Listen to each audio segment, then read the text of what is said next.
Chapter 12. Establish HRM practices overseas. Scope. Definition of expatriate and repatriate. Advantages, disadvantages, and the use of expatriate. HRM process of expatriate. Objective. By the end of the session, you'll be able to explain why we need expatriate, define the meaning of expatriate and repatriate, describe the HR process related to the expatriate. Definitions. Expatriate, or we call expat, are the employee or management that we send to work in another country, which called the host country. Repatriate or repat are the return expatriate. So when they go, they call expatriate, and then we come back, they call repatriate or repat. So those are the example, right? So we got a home company or corporate office, right? And then you send expatriate as a CEO and work at the host country for for some amount of time, right? Not too short because we have a lot of investment when we send them there. And then after that certain amount of time, they come back and they will call repatriate.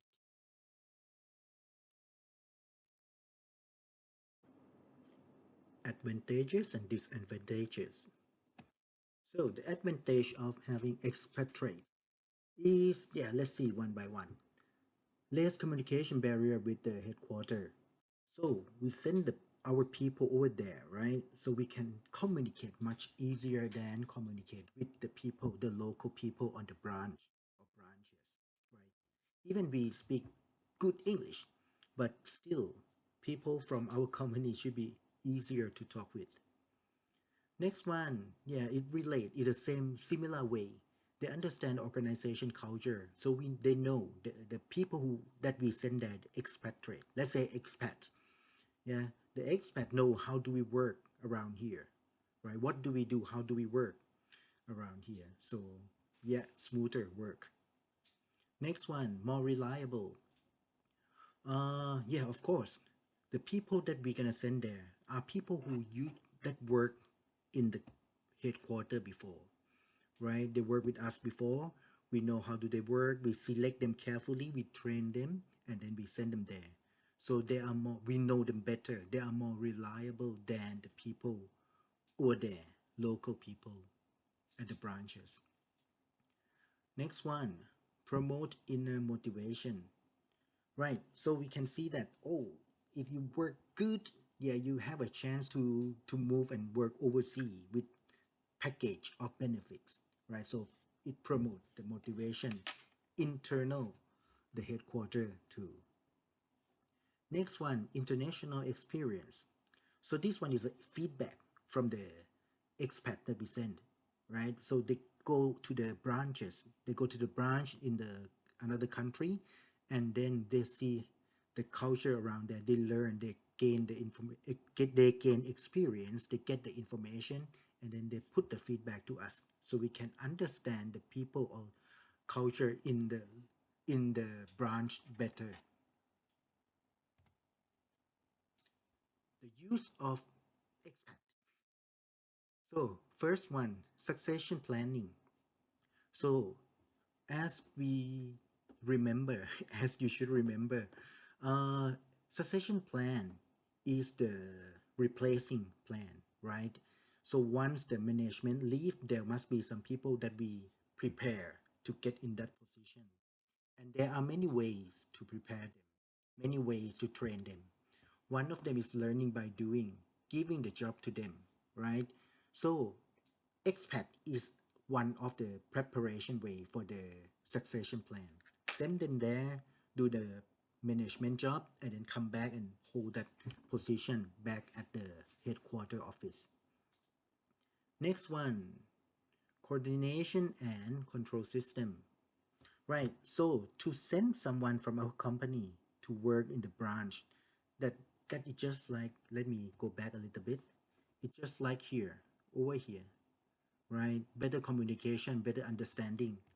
So we use them to let us control. The headquarter can control and work together with the branch better. Okay, next one, information needs. Okay, let me go back again. This one, international experience, right? That's the advantage. We use it for that information needs, right? Go around there, see what we need to know, and then send the information back to the headquarters. That's the use of the expat.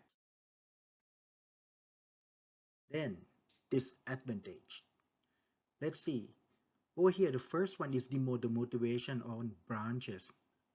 Oh, some misspelling actually. Some. Okay, so thinking about that, if you are the branch, if it is the Japanese company and you work in Thailand, right? You are at the branch. No matter how hard you work, if you're the assistant manager or you're like number two, a deputy of something, um, and then no matter how hard you work, they'll send the boss from Japan, from the headquarters anyway, right? So that the motivation around there. Like I never be number one. I never get this position anyway, right? So that is like the motivation. Nah? Next one, high expense. To send people to work to send the expat, there are many preparation and compensation, which we will explain later. So that is one of the is disadvantages. Yeah, higher cost. Yeah, more expense. And next one, risk of expat failure, 20 to 50%. Uh, because there are many changes, many things that they need to adjust and adapt themselves to, like move and work in another country, right? There are work problem, culture problem, personal problem, homesick, and such things. There are some chances of failure, right? Even we just select the wrong person and send there, that increase the chance of the failure too, right? So if they go there and then they just feel very bad, they cannot work or they cannot adapt to new job around there are some risk occur, right? So those are three advantages of the expat. HR process of expat. First one, selection and training. How to select the expat, right? The person who we want to send them, right? The expat must be firstly mental and emotional stability. So basically, they must be not too sensitive and then be able to handle the stress, right? Because there will be a lot of changes in many ways, right? So they must be stable. Next one, willingness to change, right? They must want to go to the new country too, right? So don't choose the people who are really happy working in the original place. Just give the chance to the one who would like to. Next one, deep perspective of business practice. So they must understand their business well, especially when we go abroad, right? Globally. Next one, interpersonal skill. Very good, above average interpersonal skill. Yeah, you need to communicate with many people that you don't know, right? Normally, even move to the new branch difficult already. You just like I did like see like 20 people that I don't know and then need to learn to know them, right? And then remember them. But in this case, it will be like another nationality too, right? If you're expat, it's like another nationality, new people. So they need very good interpersonal skills. Next one, ability to embrace new customs and culture. Yeah, open mind, right? Don't go there. I mean, like you need to choose the people who are open for the other customs and culture. This is pretty obvious. Training them, the expat, training the expat. So first one, they talking about the program about different cultural working in different culture. Yeah. Next one, multicultural team to manage the multicultural team. Yeah, similar, no? Actually, right. Work with people with other culture, so you need to be like open and listen a lot. Next one, if they have, I mean, even in your team, in that team, there might be like many nationality in there, right? So that is another skill to manage the multicultural teams. Next one, understand the global market, global, yeah, global customer, global supplier, global competitors, right? So basically, if you use it, talk it like in Thai ways, like learn to be inter, right? So that's the one. Understand the global issues, right? Just like I think I told you when we are in the fish class, you know, like a year ago or something, that even the supplier they call the the ingredient different, right? The fish, yeah, mackerel and kingfish, things like that, and then do not, yeah, learn to work with the different culture. Do not argue with them. Just listen and then adjust, adapt to the new environment. That is like to work globally. That were the that those are the these are the training program that should be that we should put on. Plus orientation program for the to the host country, right? So in this case, uh, language, right? So how do they live around there? What is the etiquette that you should have, right? What's the simple language, simple conversation on those language, right? Do's and don'ts on those country.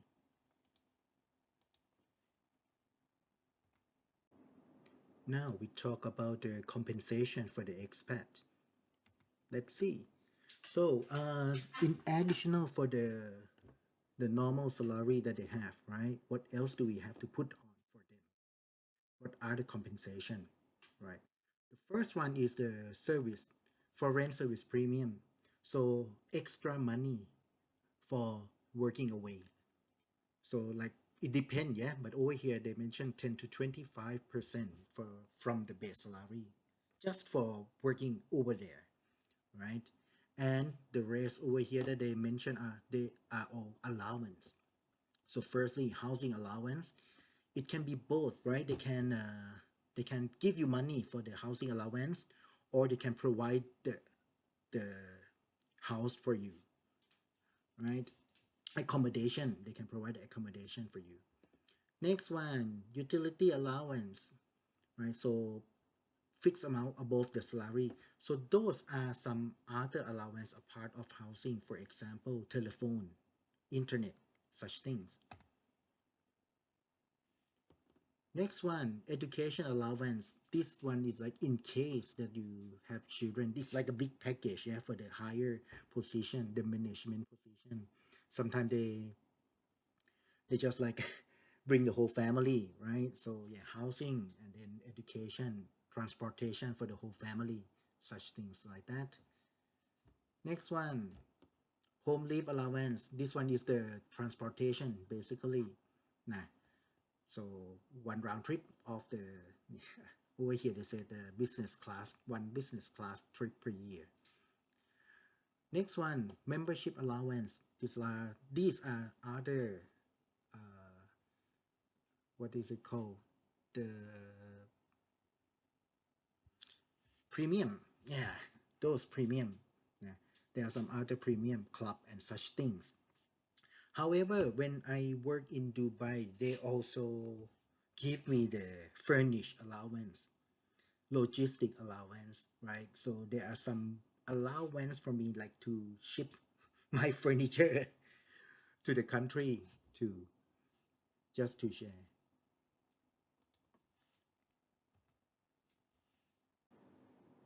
Now we're gonna see how do we support the repat. Yeah, repat is the ex when they go we call expat, right? When they come back we call repat. So let's see how do we support them. Okay, actually, before we see how to support them, let's see the problems that always occur, normally occur. The first one is like they don't know the company, the head office, right? Didn't tell them what to do when they come back. Right? This is one of the problem that always occurs. So yeah, send me away, and then what? Yeah, they don't know what to do when they come back. Next one, number two. When they come back, their authority is less than when they were on overseas. Well, thinking about that, even in the same position, yeah, you send one person to work at the branch. So at the branch, he become a big boss, right? Control everything. Once he come back, repat, right? When the person come back, even the same position, maybe more salary, right? But work in the same position, but back in the head office, he's not the big boss anymore because there are some other bosses over him in the headquarter, right? So that would be a cause of problem to like feel depressed on that. Not a big boss anymore. I do remember some of the one of the GM, actually my GM when I was in Dubai. He said that he preferred to be a GM in the little hotel around there than come back to promote and come to work at the head office because at least he got his own place, right, when he's away. Next one, uh, difficulty readjust to their native culture. Yeah, sometimes when people just go away and then they get used to with other type of culture when they come back, maybe it's difficult to why again, right? Maybe it happened to some people, so they need to learn how to readjust back to normal, back to their own root again. Next one, get used to, yeah, they used to the with the high quality on the host country. Now remember what you give to them, right? You give them the clubhouse when they come back. They will ask, "Where's the clubhouse?" Right? Because you attract people to work overseas, and then you provide quite a lot compensation, right? When they come back, they get used to, and then once those premium are gone, they feel bad on that. And for the HR support, what can we do? First one, formalize the career planning. So give them tasks, let them train, right, to make sure that they know what to do, and then what can they do once they get back to the headquarter. Next one, communication system. Basically, this one just to ensure that they are not forgotten over here, right? So it's not just only about the China and technology, it's just about to keep in touch, right? So once in a while, HR need to call or email. How's it going? Can I help you with anything? Any support do you need? Right? So those are the HR roles directly once they are away. And once they re-entry, once they come back as a repat, we need to arrange the welcome event, right? Arrange an event to welcome. Now, so like a little party just to welcome them back, and then also in the same time it can make the people in the headquarters recognize like, okay, this person come back already, and also to encourage them to like follow their path too. Nah, so yeah, welcome back is important. Next one, facilitate the reintegration. So yeah, establish the support, counseling, training if needed, anything, right, to help them set up and stand on their feet again once they come back to the original country. Summary already. Okay, so what we studied today, right? We got a definition of expat and repat, advantage, disadvantages, and then the use of the expat. The next one, the process, HRM process, like what do HR need to do? So on the HRM process, we have quite a lot there. Over here, from selection, training, compensation, and then the last one that we just talked 1 minute ago, HR support.